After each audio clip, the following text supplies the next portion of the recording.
Hey, this is my response video to the Silver Jackify Epic Giveaway 3K. What's up, everybody? So, bit of Silver Jackify for you there.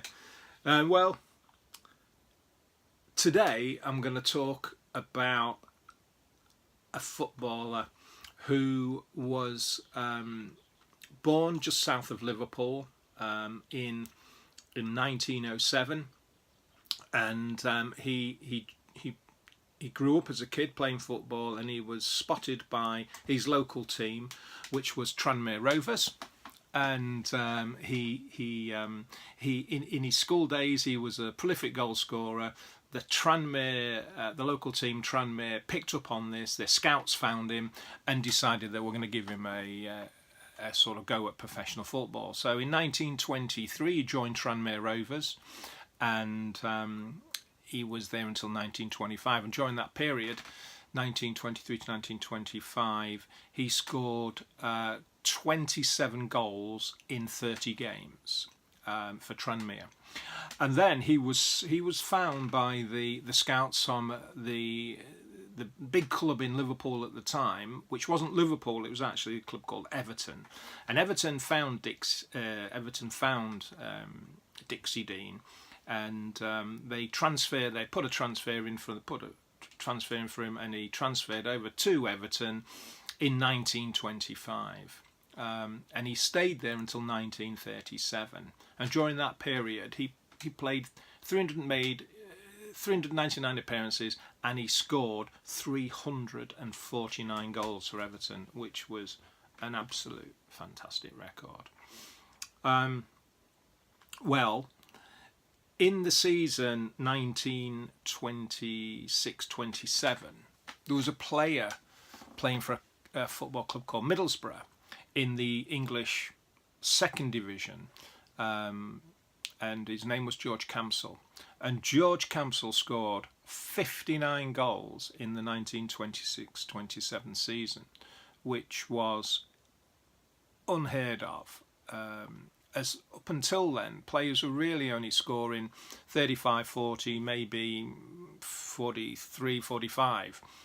But George managed, in the 26-27 season, in the English second division, he scored 59 goals. So I guess George thought that record was going to last for a hell of a long time. But guess what?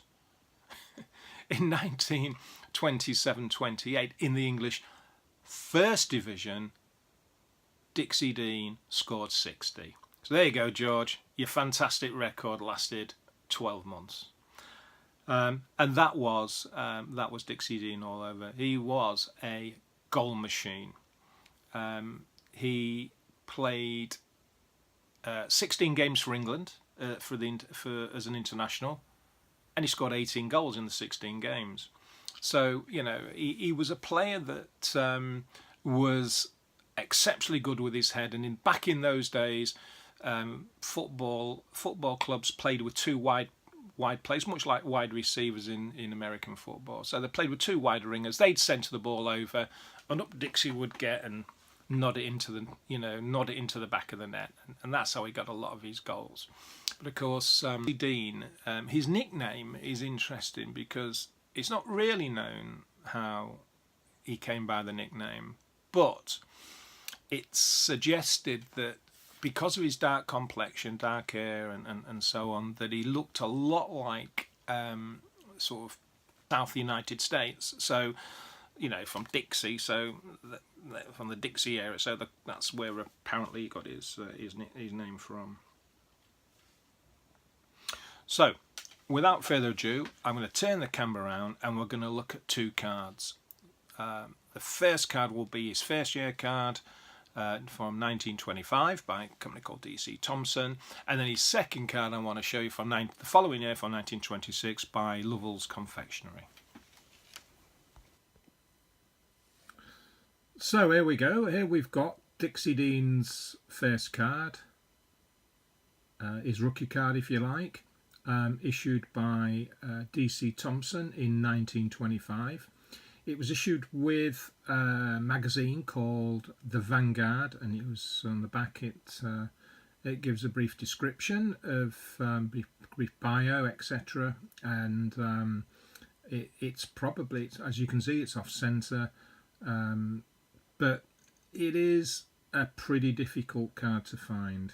I've had opportunities to buy others, but it is 1925. It is a difficult set to find, and the Dixie Dean card is even more difficult than other cards within the set. So it's not an easy one to find. Let's just have a quick look at it on the obverse side. So there we go. We can see Adventure and Vanguard football photos. Number 5, Dixie Dean, Everton, centre forward. And at the bottom there, with the compliments of the editors.